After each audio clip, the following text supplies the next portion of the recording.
আমাকে নাও। থাক থাক থাক, তুমি বড় হও, তুমি বড় হও, তুমি পাঠ করো।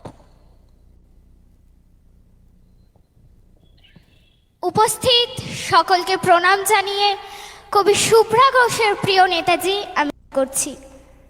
প্রিয় নেতাজি, অনেকদিন ধরে চিঠি লিখবো ভাবছিলাম, কিছুতেই আর হয়ে উঠছিল না।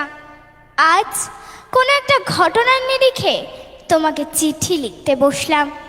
ছেলেবেলায় আমাদের দোতলার ড্রয়িং রুমে তোমার ছবি, জন্মদিনে পেতাম বই, সেখানেও তুমি।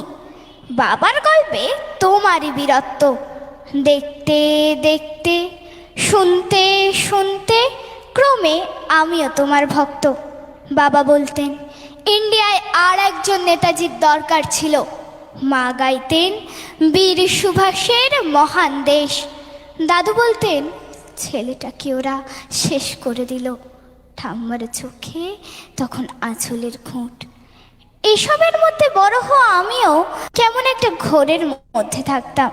ভাবতাম পারতে, তুমি সব পারতে, যদি আর একবার একবার আমাদের মধ্যে তোমাকে পেতাম। মহান দেশ তো 40 বলতেন আমার একই ঘোর, শেষ তুমি পারতে। কেননা দেশের মাটিতে দেশপ্রেমের মতো জোরালো একটা চাকুনি দেবার ক্ষমতা তখন আর কারোর ছিল না। এখনো আছে কি? তুমি হারিয়ে যাবার পর দেশে কত কমিশন বসেছে, ভারতের পূর্ব পশ্চিম উত্তর দক্ষিণে। কোনো পীর, কোনো সন্ত, কোনো দয়ালু বৃদ্ধকে দেখে ভুল করেছে সবাই, ছুটে গেছে তুমি মনে করে, কিন্তু ফিরেছে মাথা নেড়ে। তবু তোমাকে পাবার আশায় বুক বেঁধেছে। তুমি তো শুধু বসু বাড়ির নও, গোটা ভারতবর্ষের মণিকোঠার হীরক। জালালো শুদ্ধতা কালোকে সাদা করতে পারে, এই বিশ্বাসে ভর করে সবাই ভেবেছিল তুমি আসবে, তুমি আসবেই, কিন্তু এলে না। কেটে গেল অনেকগুলো বছর, পেরিয়ে এলাম জীবনের অনেকগুলো ঘুঁটি। তুমি এখন বিমানবন্দরে, সভা সমিতিতে, রিসার্চ ব্যুরোতে, এমনকি ছেলের নামকরণেও। জানো তোমার জন্মদিনটা এখন সবাই ছুটির দিন বলে আয়েশ করে, উপভোগ করে। আর ছেলেরা, তারা তো দেশের থেকে বিদেশের খবরে বেশি রাখে। আর মেয়েরা, তারাও স্বাধীনতার ভেলায় চড়ে হতচকিত। শুধু মাটিটা কাঁদে, সেই কান্না যেন ভূমিকম্প, খরা এলে নিয়ে বন্যা হয়ে চারিদিক ভাসিয়ে দেয়। এখনো অভিমান করে শুয়ে থাকবে তোমার রেনকুজিতে? আর যখন ঘাড়ের ওপর AK-47 নিঃশ্বাস, রক্তের হরি খেলা ধর মেরেছে গিরে, তখন শোনাও সেই আওয়াজ, আমি সুভাষ বলছি। মেয়েটা দৌড়ে এসে বলবে, মা মা দেখো উনি আসছেন। পাশের বাড়ির মেসমশাই ডাকবেন জানালা দিয়ে, বৌমা আমি বলিনি উনি ফিরে আসবেন। খোলা জানালার ধারে দাঁড়াবেন মায়েরা, তাদের ডান হাতে শঙ্খ, মা চোখে জল। নদী হবে উত্তাল, নৌকা বেসামাল, পরাণ মাঝিও চেঁচাবে, উনি আসতেছেন। সবুজ মাঠে শিশুদের হাতে পতাকার দোলা, উনি আসছেন, উনি আসছেন, উনি ফিরে আসছেন। তোমার হারিয়ে যাওয়ার জন্মদিনের ভেতর থেকে উঠে আসুক আর একটা 23-এ। আজ স্বাধীনতার ঠিক আগের মুহূর্তে দাঁড়িয়ে তোমাকে আমার এই চিঠি। প্রণাম নিও। ভালো থেকো নেতাজি, ভালো থেকো। নমস্কার। Thank you. ধন্যবাদ আমাদের আদ্রিজাকে। সত্যি আমাদের নেতাজি আসবে, তবে নেতাজির আত্মত্যাগ, গান্ধীজির লড়াই, বিনয় বাদলের আত্মত্যাগ, লড়াই আমাদেরকে পাথে করে চলতে হবে। আমাদের এখন খুবই দরকার আপনার আমার মধ্য থেকে নেতাজিকে, আপনার আমার মধ্য থেকে গান্ধীজিকে, আপনার আমার মধ্য থেকে ওই ঝাঁসির রানীকে, ঝাঁসির রানী যেভাবে ছিল, আপনার আমার মধ্য থেকে বেগম হজরত মহলকে চাই, আপনার আমার মধ্য থেকেই মাতঙ্গিনী হাজরাকে চাই, আপনার আমার মধ্য থেকেই প্রীতিলতাকে আমরা চাই, আপনার আমার মধ্য থেকেই সেই লাখো লাখো কোটি কোটি স্বাধীনতা সংগ্রামীদেরকে আবার নতুন করে চাই। কারণ তাদের আত্মত্যাগ, তাদের আত্মবলিদান, প্রায় তারা 200 বছর ব্রিটিশদের বিরুদ্ধে লড়াই সংগ্রাম, আত্মত্যাগ, আত্মবলিদানের ফলে দেশের বৃহত্তম লিখিত সংবিধান আমাদেরকে উপহার দিয়ে গিয়েছে। তাদের ব্রিটিশদের বিরুদ্ধে লড়াইয়ের ফলে নারী তার স্বাধীনতা পেয়েছে, পুরুষ তার অধিকার পেয়েছে, বিভিন্ন সমাজের মানুষ তার অধিকার পেয়েছে, যেটি সংবিধানের পাতায় লিপিবদ্ধ আছে। আর আজকে দেখছি কিছু রাজনৈতিক কারবারিরা তাদের রাজনৈতিক স্বার্থ চরিতার্থের জন্য এই আইনগুলো সংবিধানের পাতায় লিপিবদ্ধ থাকলেও তারা বাস্তবের ক্ষেত্রে রূপ দিতে অস্বীকার করছে। আমরা ইন্ডিয়ান সেকুলার ফ্রন্ট, আমাদের লক্ষ্য উদ্দেশ্য একটাই, মানুষ তার অধিকার ফিরে পাক, মানুষ তার অধিকার ফিরে পাক। সংবিধান প্রদত্ত যে অধিকারগুলো আছে সেইগুলো শুধুমাত্রই সংবিধানের পাতায় লিপিবদ্ধ নয়, বাস্তবের নিরিখে, বাস্তবের সাথে যাতে তাল মিলিয়ে তারা অধিকার পায় তার সংগ্রাম করা। তাই বন্ধুগণ, আজকে আমাদের অধিকার সবার যে অন্যতম বিষয়বস্তুগুলো আছে, দাবিগুলো আছে, ওয়াকফ সংশোধনী আইন 2025 বাতিলের দাবি, সাথে সাথে ওবিসি সংরক্ষণের পুনর্বহাল এবং ফেক এসটি সার্টিফিকেট বাতিল, সর্বোপরি ভিন রাজ্যে যেভাবে পরিযায়ী শ্রমিকদের উপরে আক্রমণ নেমে আসছে তার প্রতিকার চেয়ে আজকে আমাদের অধিকার সভা। সর্বপ্রথমেই বলবো, যারা আজকে দর্শকের আসনে বসে আছেন, দাঁড়িয়ে আছেন, অগণিত নারী পুরুষ নির্বিশেষে দূরে কাছে আছেন, প্রত্যেককে আমি সংগ্রামী অভিনন্দন জানাবো আজকের এই মঞ্চ থেকে। সাথে সাথে মিডিয়ার যে সমস্ত বন্ধুরা আমাদের এই অধিকার সভার কার্যক্রম রাজ্যের বাইরে ছড়িয়ে দিতে সহযোগিতা করছেন, তাদেরকেও আমি ধন্যবাদ জানাবো। পরিশেষে আমি ধন্যবাদ জানাবো আমার প্রশাসনের কর্তারা, বন্ধুরা, আমাদের সমাজের যারা অন্যতম গুরুত্বপূর্ণ সদস্য, যাদের সহযোগিতায়, যাদের প্রচেষ্টায় আজকে আমাদের অধিকার সভা সুষ্ঠুভাবে চলছে এবং সুষ্ঠুভাবে সম্পূর্ণ হবে এই আশা রাখি।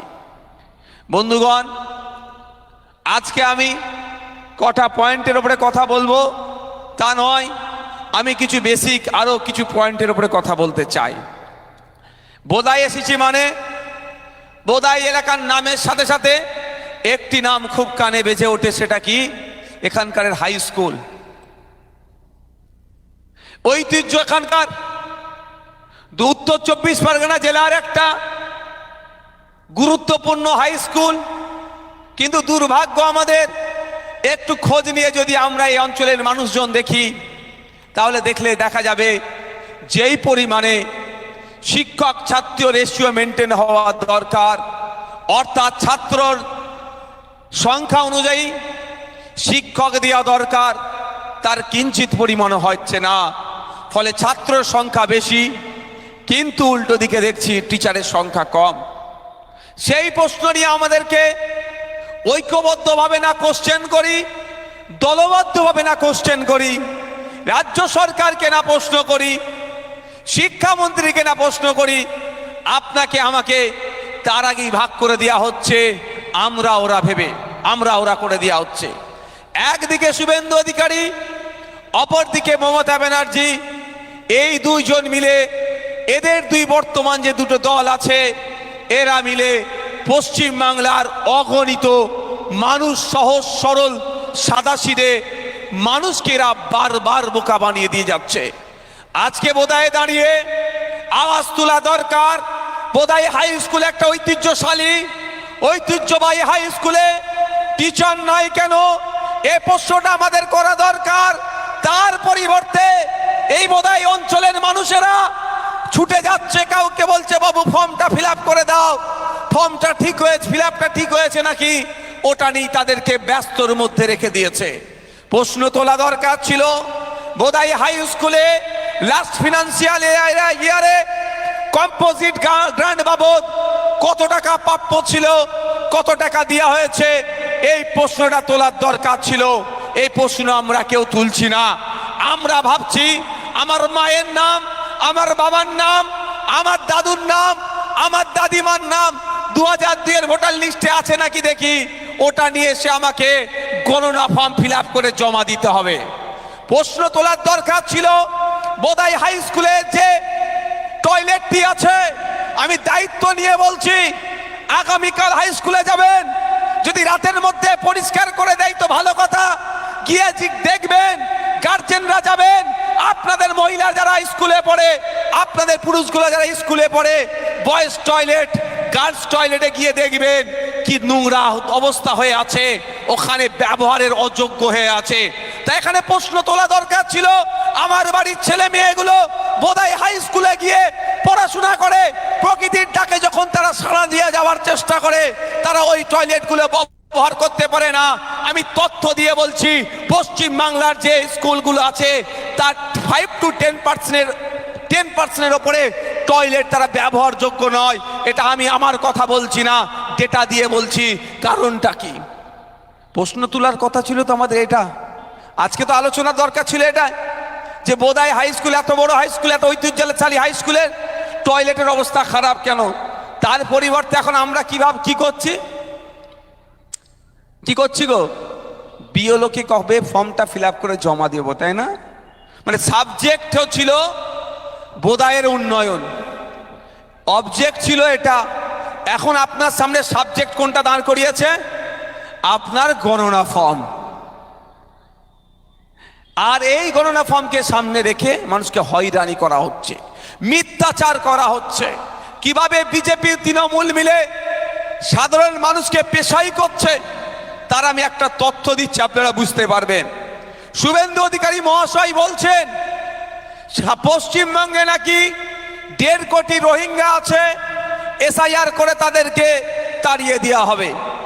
সত্যি যদি 1.5 কোটি অনুপ্রবেশকারী থাকে, অবৈধ অনুপ্রবেশকারী থাকে, তাদের বিরুদ্ধে দেশের যে আইন আছে আইন মোতাবেক ট্রিট করতে হবে, এটাতে কেউ দ্বিমত নয়। কিন্তু সত্যিকারের অর্থে কি পশ্চিম বাংলায় 1.5 কোটি রোহিঙ্গা আছে? এটা আমাদেরকে জানতে হবে। শুভেন্দু অধিকারী বর্তমানে যে দলে আছে, কেন বর্তমান বললাম আপনারা কি বুঝতে পেরেছেন? কখন কোথায় থাকে ওরাও জানে না, আর আমাদেরকেও বোকা বানিয়ে দেয়। আজকে যেখান রামি আছে কালকে সে চলে যাচ্ছে, এই জন্যই বর্তমান দল বললাম। যাক, শুভেন্দু অধিকারী মহাশয়ের বর্তমান রাজনৈতিক দলের নাম হচ্ছে বিজেপি। বিজেপি কেন্দ্র সরকার চালাচ্ছে। কেন্দ্র সরকার সুপ্রিম কোর্টে একটা হলফনামা দিয়েছে একটা মামলাতে। কেন্দ্র সরকারকে প্রশ্ন করেছিল, জানতে চেয়েছিল সুপ্রিম কোর্ট ভারতবর্ষে কত রোহিঙ্গা আছে। যে প্রশ্ন করেছিল বা জানতে চেয়েছিল, এফিডেভিট দিয়ে, হলফনামা দিয়ে সুপ্রিম কোর্টকে ভারত সরকার জানাচ্ছে, অর্থাৎ অমিত শাহজি, নরেন্দ্র দামোদর দাস মোদিজিরা জানাচ্ছেন সারা ভারতবর্ষে 40,000-এর একটু বেশি রোহিঙ্গা আছে, মানে 41,000-ও নয়। যদি সারা ভারতবর্ষে 40,000-এর একটু বেশি রোহিঙ্গা থাকে, তাহলে পশ্চিম বাংলায় 1.5 কোটি রোহিঙ্গা কি করে থাকলো? কত বড় অসত্য কথা বলছে। তাহলে তো ভারত সরকার সুপ্রিম কোর্টকে তথ্য দিয়ে বলতে পারতেন পশ্চিম বাংলায় 1.5 কোটি রোহিঙ্গা প্লাস পশ্চিম বাংলা ছাড়া ভারতবর্ষের বিভিন্ন প্রান্তে 40,000 যুক্ত আছে, এ কথা বলতে পারতো তো। তাহলে এ থেকে একটা প্রমাণিত হয় যে শুভেন্দু অধিকারী মহাশয় 1.5 কোটি রোহিঙ্গার যে গল্প শোনাচ্ছে সেটা শুধুমাত্র আইওস করার জন্য, মিথ্যাচার করার জন্য, পশ্চিম বাংলার মানুষকে বদনাম, পশ্চিম বাংলার মানুষের প্রতি তার বিদ্বেষের একটা জ্বলন্ত উদাহরণ। এটা বিশ্বাস করা যায় তো নাকি ভাই? তাহলে আমার প্রশ্ন এখানে, ভারত সরকার যেখানে বলছে যে পুরো ভারতবর্ষে 40,000-এর একটু বেশি রোহিঙ্গা আছে। আর শুভেন্দু বাবু যেখানে বলছে পশ্চিম বাংলায় 1.5 কোটি আছে, তাহলে পশ্চিম বাংলার সরকার কি করছে? শুভেন্দু অধিকারীর বিরুদ্ধে, তার বিরুদ্ধে ব্যবস্থা গ্রহণ করছে না কেন? এই প্রশ্নটা আমাদের করতে হবে তো নাকি? একটু সাড়া দেবেন না ঠান্ডা পড়ে গেছে? প্রশ্ন করা তো দরকার, প্রশ্ন করতে হবে। তাহলে পশ্চিম বাংলার সরকার কেন শুভেন্দু অধিকারীর এই কথাটার বিরুদ্ধে আইনত ব্যবস্থা গ্রহণ করছে না? এই প্রশ্নটা আমাদেরকে করতে হবে। শুভেন্দু বাবুর বিরুদ্ধে যদি পশ্চিম বাংলার সরকার আইনত ব্যবস্থা নেয়, তাহলে শুভেন্দু বাবু যেভাবে বিস্ফোরক মন্তব্য করছে, যেই মন্তব্যতে সম্প্রীতির বাংলায় যে কোনো টাইম অপ্রীতিকর ঘটনা ঘটে যাবে, এই সম্প্রীতির বাংলা, এই বাংলা ঐক্যের বাংলাতে যে কোনো টাইম অপ্রীতিকর ঘটনা ঘটে যাবে, হিংসা হতে পারে, অথবা বিভিন্ন ধর্মের মানুষের মধ্যে ফাটল তৈরি হতে পারে, যে বক্তব্য দিচ্ছে। এখন শুভেন্দু অধিকারীকে ধরে যদি জেলের মধ্যে রাখা হয় মিথ্যা তথ্য পরিবেশনের জন্য, তাহলে পশ্চিম বাংলায় ভাড়খাওয়া ভাষণ আর দেওয়ার লোক থাকবে না, পশ্চিম বাংলার সম্প্রীতি বিনষ্ট করার আর লোক থাকবে না। কিন্তু তৃণমূল কংগ্রেস তো চায় না পশ্চিম বাংলার সম্প্রীতি, পশ্চিম বাংলার ঐক্য। তৃণমূল কংগ্রেসও বিজেপির সাথে তালে তাল মিলিয়ে সাম্প্রদায়িক রাজনীতির চাষ করছে। কারণ শুভেন্দু অধিকারী যত সাম্প্রদায়িক কথা বলবে, হিন্দু মুসলমানের মধ্যে তত বিভাজন হবে, হিন্দু মুসলমানের মধ্যে যত বিভাজন হবে, প্রশ্ন তোলার লোক কমে যাবে, অথবা প্রশ্নটা দু সাইড থেকে একসাথে সম্মিলিতভাবে উঠবে না। এরা যেভাবে ব্যর্থ, এর ব্যর্থতার দায় ঢাকার জন্য এরা সাম্প্রদায়িক রাজনীতিকে বকলমে প্রমোট করছে। আপনারাই বলুন, আপনার আমার কপালে লিখে দিচ্ছে কি 1.5 কোটি রোহিঙ্গা আছে, তো রোহিঙ্গা তো নাই, মিথ্যা কথা বলছে, অসত্য কথা বলছে। তাহলে পশ্চিমবাংলার সরকারকে তো অপমান করছে শুভেন্দু বাবু, কি গো? অপমান করছে তো নাকি? তাহলে অপমানের জবাব দেওয়ার জন্য পশ্চিমবাংলা সরকারের কাজ কি ছিল?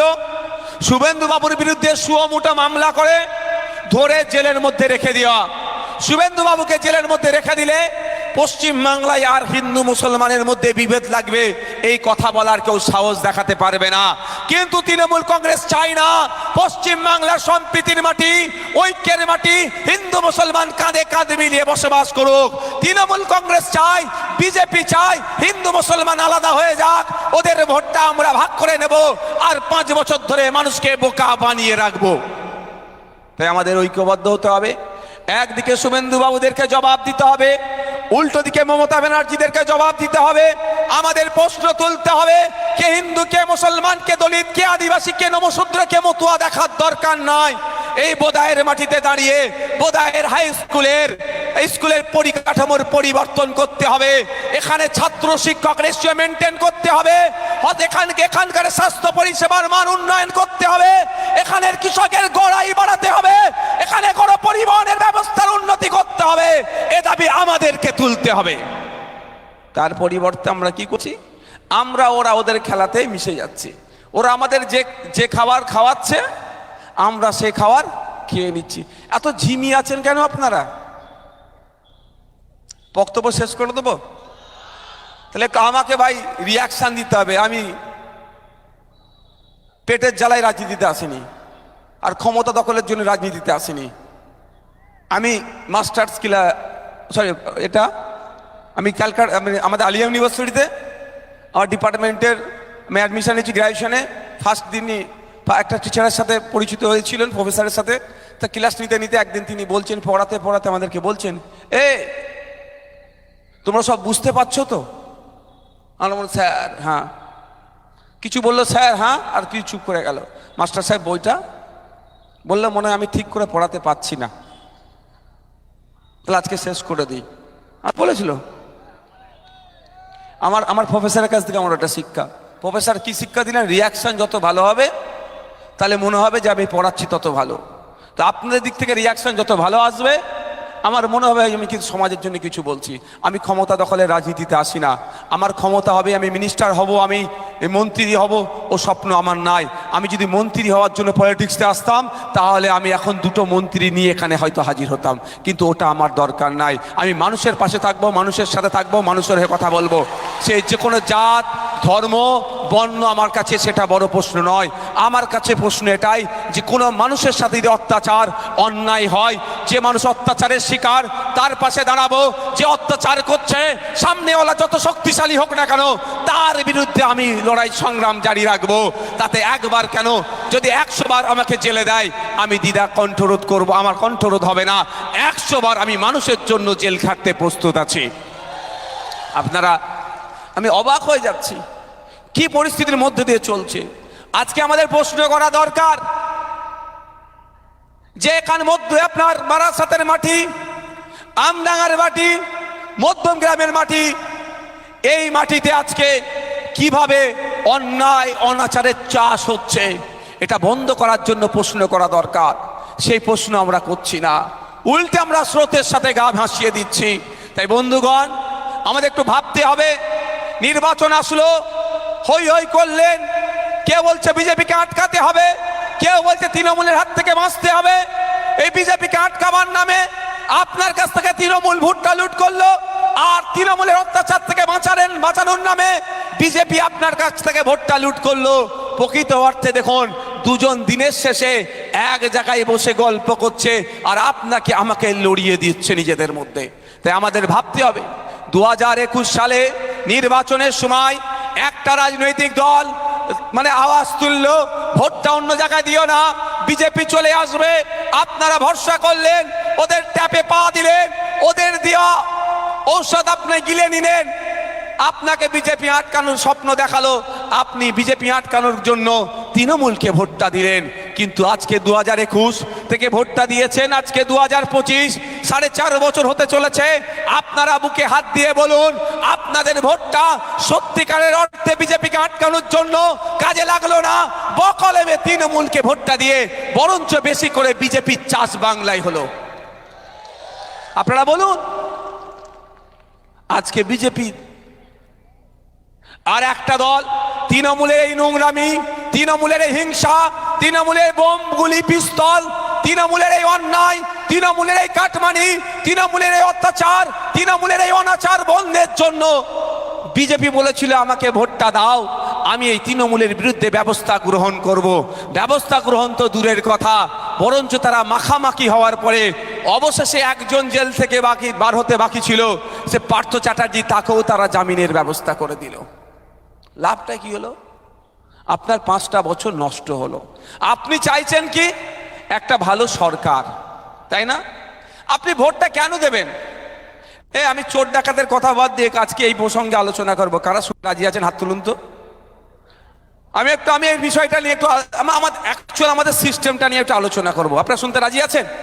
হাত তুলে দেখান তো, শেষের দিকে যারা আছে রাজি আছেন আপনারা? আমি একটু সিস্টেম নিয়ে আজকে আলোচনা করতে চাই। মায়েরা, চোর ডাকাত কে নতুন করে বলতে লাগবে? কেউ বলতে লাগবে চোর ডাকাত কারা এখানে, মানে রাজ্যে যারা দেশে আছে? একটা চোর একটা ডাকাত। ভোট চোর, ওটা ভোট ডাকাত। গত কয়েকদিন আগে বিহারে নির্বাচন হয়েছে। টোটাল বিহারে ভোটারের সংখ্যা কত জানেন? 7,42,00,000। আর কতজন ভোট দিয়েছে জানেন? 7,45,00,000। 3 লাখ শুধু ভোট বাড়েনি, ভোট বেড়েছে তো 3 লাখ। আর একটা তথ্য শুনলে আপনি হয়রান হয়ে যাবেন। কি বলুন তো? ভোট পুলিং হয়েছে 66.67%, 67ও নয়, 66.67%। আর কি দেখাচ্ছে? 110% ভোট হয়েছে। মানে 2,30,00,000 ভোট কোথা থেকে আসলো রে বাবা? মানে ওটা ডাকাত, ওটা হচ্ছে ভোটের ডাকাত, এটা ভোট চোর। এটা বলতে কোনটা? অর্জুন সিং যখন কখন কোন দলে থাকে তাদের দলের কথা বলছি। মানে অর্জুন সিংকে যদি ভোট চোর বলে দুদিকে ওর গায়ে লাগবে। কেন বলেন তো? ও কখন কোথা থাকে উনি নিজেও জানে না।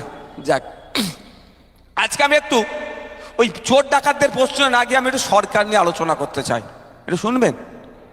দেখুন, সরকারটা আমি আজকে প্রশ্ন করছিলাম আপনাদেরকে, বলছিলাম যে বোধহয় হাই স্কুলে টিচার নাই। কম্পোজিট গ্রান্ট নিয়মিত যেটা দেওয়ার কথা সেটা পাচ্ছে না। কম্পোজিট গ্রান্টগুলোকে নিয়ে কি হয়? স্কুলে আজকাল দেবেন কোশ্চেন ছাপাই, চক, ডাস্টার, হ্যান ত্যান যেগুলো আছে, ইলেকট্রিক বিল পর্যন্ত কম্পোজিট গ্রান্টগুলো থেকে দেওয়া হয়। তো নিয়মিত না আসার ফলে এইগুলো থেকে তারা ব্যাঘাত ঘটছে। এবার আমার প্রশ্ন, বোদাই হাই স্কুলের বাচ্চা যেগুলো পড়াশোনা করতে যায় তারা যে টয়লেটে যায়, টয়লেটের দুরবস্থা কেন? এর জন্য দোষী কে বলুন একটু? দোষী কে? হ্যাঁ, আপনি আমি টিএমসি নেকে পরে দোষ দেবো, এইখানে আপনার সাথে আমার ডিফারেন্স। দোষী কে? আপনি আমি দোষী যারা ভোট দিয়ে তৃণমূলকে ওই শিক্ষামন্ত্রী বানিয়েছে, যারা তৃণমূলকে দিয়ে ভোট দিয়ে সরকার তৈরি করেছে, তারাই তো দোষী।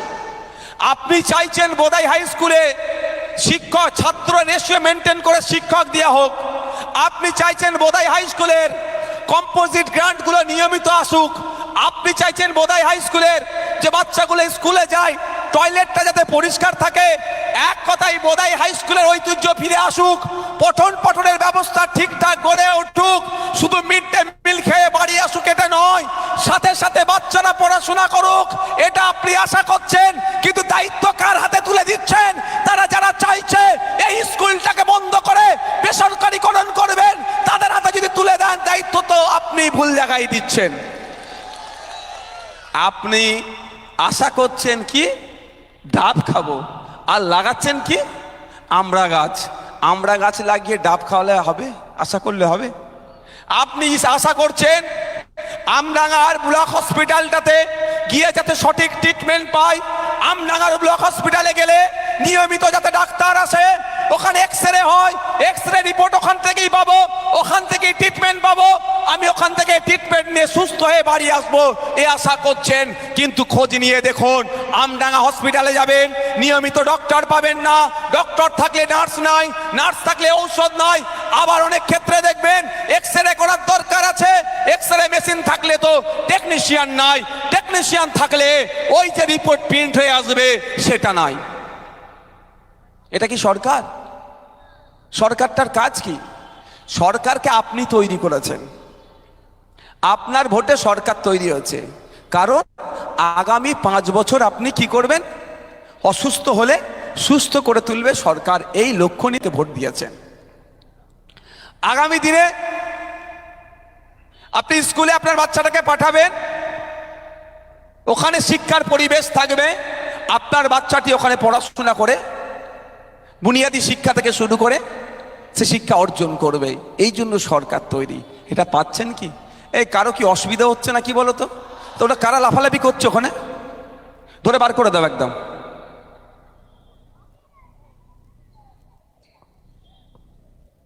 আমি কি বোঝাতে চাইছি আপনারা বুঝতে পারছেন? সরকারের কাজটা কি? কাটমানি খাওয়া? সরকারের কাজটা কি? সরকারের কাজ হচ্ছে আমার মাথায় ছাদ নয়, ছাদের ব্যবস্থা করা। সরকারের কাজ আমার পেটে খিদে আছে, খাদ্যের ব্যবস্থা করা। সরকারের কাজ আমি অসুস্থ, আমাকে সুস্থ করে তোলা। সরকারের কাজ আমি পড়াশোনা করতে চাই, সেই পরিবেশ আমাকে দেওয়া। সরকারের কাজ হচ্ছে কৃষকের মাসিক গড়াই বাড়ানো। সরকারের কাজ হচ্ছে ওই আমাদের চা বাগানের চা শ্রমিকদের মিনিমাম ওয়েজেস ঠিক করা। সরকারের কাজ হচ্ছে আপনাকে সুষ্ঠু সমাজ ব্যবস্থা দেওয়া। সরকারের কাজ হচ্ছে আপনি যাতে ভালো থাকেন তার ব্যবস্থা করা। কিন্তু তার পরিবর্তে আমরা কি দেখছি? সরকারের সাথে গুটি কয়েক লোক যারা জুড়ে আছে তারা তাদের প্রভাব প্রতিপত্তি বাড়াচ্ছে, তাদের অ্যাসেট বাড়াচ্ছে, কিন্তু সাধারণ মানুষ যাদের ভোটে সরকার তৈরি হলো তারা ক্রমশ পিছিয়ে যাচ্ছে, বঞ্চিত হচ্ছে। তাহলে ভুল জায়গায় তো আপনারা ভোটটা দিয়েছেন। তাহলে আপনি এত বড় পাওয়ারফুল, আপনি সরকার তৈরি করছেন। কি বলছি বুঝতে পেরেছেন? হ্যাঁ, আপনারা যারা চটে বসে আছেন, যারা আপনারা নিচে বসে আছেন, আপনারা এতটাই পাওয়ারফুল, মোদিজিকে আপনারাই তৈরি করেছেন। আপনারা এতটা পাওয়ারফুল, মমতা ব্যানার্জিকে আপনারা তৈরি করেছেন। আপনারা এতটা পাওয়ারফুল, ব্রাত্য বসুকে শিক্ষামন্ত্রী তৈরি করেছেন। আপনারা এতটাই পাওয়ারফুল, মমতা ব্যানার্জিকে স্বাস্থ্যমন্ত্রী তৈরি করেছেন। আপনারা এতটাই পাওয়ারফুল, স্নেহাশিস বাবুকে আপনারা ট্রান্সপোর্ট মিনিস্টার তৈরি করেছেন। কিন্তু দুর্ভাগ্য, ট্রান্সপোর্ট মিনিস্টার তৈরি করলেন, হেলথ মিনিস্টার তৈরি করলেন, এডুকেশন মিনিস্টার তৈরি করলেন, লেবার মিনিস্টার তৈরি করলেন, কিন্তু দিনের শেষে তারা মোটা অঙ্ক মাইনে পাচ্ছে, আপনি আবার তাদেরকে মাইনে দিয়ে রেখেছেন। কারো 1.5 লাখ টাকা, কোনো বিধায়ককে 1,21,000 টাকা আপনি তাদেরকে দিয়ে রাখলেন। তারা উপকৃত হলো, ফোন খরচের জন্য তারা মাস গেলে 5,000 টাকা করে পাচ্ছে, যেখানে 1 বছরের প্যাক 5,000 টাকার মধ্যে হয়ে যায়। মাস গেলে আপনারাই তাদেরকে 5,000 টাকা করে দিচ্ছেন। তারপরেও দেখেন ওরা বিত্তশালী ক্রমশ হয়ে যাচ্ছে, আর আপনারা ক্রমশ পিছন দিকে যাচ্ছেন।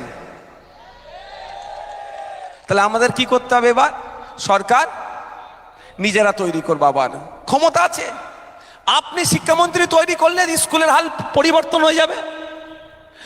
আপনি হেলথ মিনিস্টার তৈরি করে নিজে থেকে হসপিটালের আমূল পরিবর্তন হয়ে যাবে।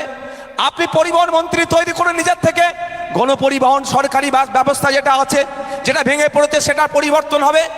আপনি অর্থমন্ত্রী তৈরি করুন, আমাদের পুলিশ সহ সরকারি কর্মচারীদের কেন্দ্রীয় সমহারে ডিএর ব্যবস্থা হয়ে যাবে।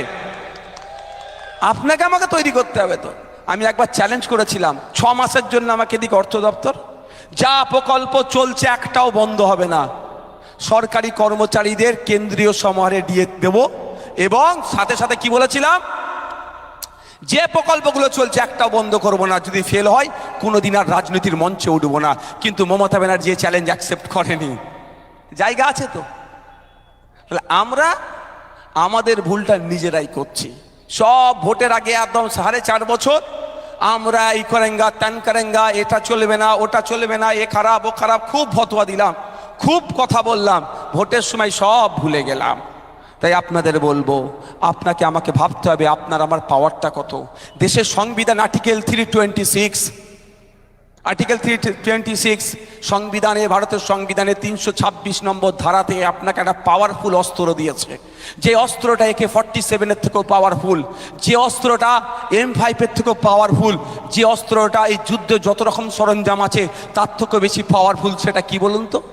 আপনার ভোটিং রাইট। ভারতের সংবিধানের 326 নম্বর ধারায় বলা হচ্ছে, স্বাধীন দেশের নাগরিক, ভারতের নাগরিক হতে হবে, 18 বছরের ঊর্ধ্বে হতে হবে। সেই ভোটদানের স্বাধীনতা আছে।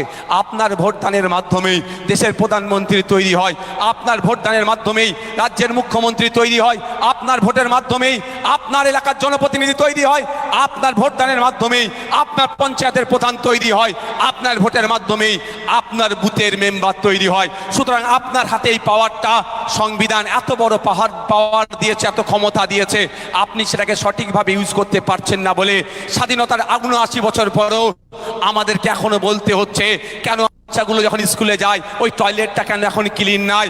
এখনো বলতে হচ্ছে, আমি যখন হসপিটালে যাচ্ছি কেন আমি ঔষধ পাচ্ছি না। এখনো বলতে হচ্ছে, আমি কৃষক কেন বিলো 8,000 মাস গেলে ইনকাম করছি। এখন আমাদেরকে এই নিয়ে চর্চা করতে হচ্ছে। তাই বাংলার মানুষ, বোদায়ের মানুষ, সজাগ হন, সতর্ক হন, ধর্মীয় মেরুকরণের ফাঁদে পা দেবেন না। আপনাদের অধিকার আপনারা প্রতিষ্ঠিত করুন। আপনারা সঠিক জায়গায় ভোট দিয়ে আপনাদের প্রতিনিধিকে আইনসভার মধ্যে পাঠান। একজন হলো আইনসভার মধ্যে গিয়ে বলে পুরো বাংলাকে হিলিয়ে রাখতে পারে, তার জ্বলন্ত উদাহরণ ভাঙড়ের বিধায়কের কাছ থেকে আপনারা দেখে নেন। আপনাদের বলবো, আগামী দিন আসছে, আমনাগা থেকে আপনাদের জনগণের জনপ্রতিনিধি পাঠাবেন। আমনাগা থেকে বিধায়ক গিয়ে দেশের আইন, রাজ্যের আইনসভার মধ্যে গিয়ে আমনাগার মানুষের চাওয়া পাওয়ার কথা বলবে, আমনাগার মানুষের অভাব অভিযোগের কথা বলবে, আমনাগার মানুষের ভালো কি হবে তার কথা বলবে। আমনাগার শিক্ষা প্রতিষ্ঠান, আমনাগার স্বাস্থ্য কেন্দ্র, আমনাগার সম্প্রীতি, আমনাগার ঐক্য, এক কথায় আমনাগার মানুষ যাতে ভালো থাকে, যেখান থেকে তৈরি হয় সেই জায়গাটির নাম হচ্ছে আইনসভা, বিধানসভা। তাই আগামী 2026 আসছে, আমরা আমনাগা থেকে, আমাদের মধ্যে থেকে এমন একটি লোককে নির্বাচিত করে আইনসভায় পাঠাবো, যে আইনসভায় গিয়ে অন্য কিছু বলুক আর নাই বলুক, আমনাগার মানুষের ভালো থাকার কথা বলবে। করতে হবে তো নাকি? আর নালে কি হবে? আমি কারো ব্যক্তিগত আক্রমণ কোনোদিন করেছি দেখেছেন? এখানে এসে একটা কথা বলে যায়। আমরা আপনাদের বর্তমান বিধায়কের নাম কি? রফিকার রহমান সাহেব। না, আমি ওসবে যাচ্ছি না। আমি একটা বলি, উনি একটা স্ট্যান্ডিং কমিটির মেম্বার, আমিও সে স্ট্যান্ডিং কমিটির মেম্বার। আমরা একটা ভিজিটে গিয়েছিলাম, তাই তো নাকি? তো কিছু ছবি উঠেছিল, উনি ওনার ফেসবুক পেজে পোস্ট করেছে, আমি আমার ফেসবুক পেজে পোস্ট করেছি। আবার তারপরে বলছে AI দিয়ে নাকি করেছে। তো আমি এই ধরনের অসত্য কথা বলি না ভাই। ওখানে বিজেপিরও বিধায়ক ছিল, তৃণমূলেরও ছিল, সংযুক্ত মোর্চারও বিধায়ক ওখানে ছিল। সরকারি একটা কমিটি গিয়েছে শিক্ষা প্রতিষ্ঠানের হাল দেখতে। আমি ওখানে গিয়ে না, আমি বাথরুমে চলে গিয়েছিলাম। ওরা গিয়েছে মাস্টার মশাই কে কি করছে, সে ভুল কাজ ওনারা কিছু করেনি। ওনারাও অন্য দেখছিল, মিড ডে মিল কেমন করে খাচ্ছে না খাচ্ছে সব দেখেছে। আর আমি এগুলো দেখার পরে বাথরুমে চলে গিয়েছিলাম, গিয়ে ভিডিও করে নিয়ে এসেছি, আমার মোবাইলে আছে, চাইলে আমি ফেসবুকে একবার পোস্ট করেছিলাম, চাইলে দিতে পারবো। কেন আমাকে পাঠানো হয়েছে ওখানে কিসের জন্য?